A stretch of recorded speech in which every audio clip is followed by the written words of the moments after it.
maraming salamat po ang PMPC Awards po sa patuloy po na pagtitiwala po sa talento ko po dito po sa musika.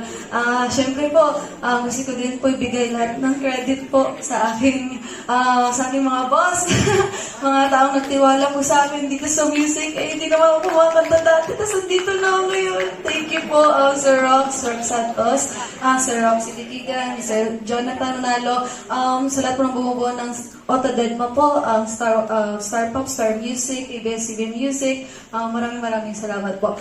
Siyempre po, gusto ko rin po pasalamatan isa sa mga taong mga dahilan po kung bakit ako nandito po ngayon, ang My Loves po, at ang aking mga taga-suporta po.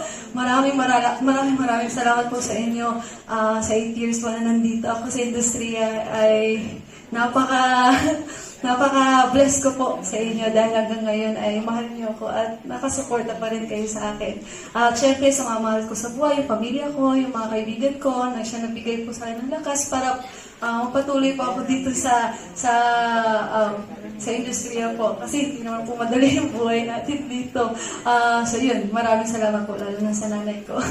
At syempre po, ang pinuno po ng lahat ng ito, ang Panginoon po, talaga po, lagi po yan, binabalik ko po lahat ng glory sa Kanya tsaka yung honor po.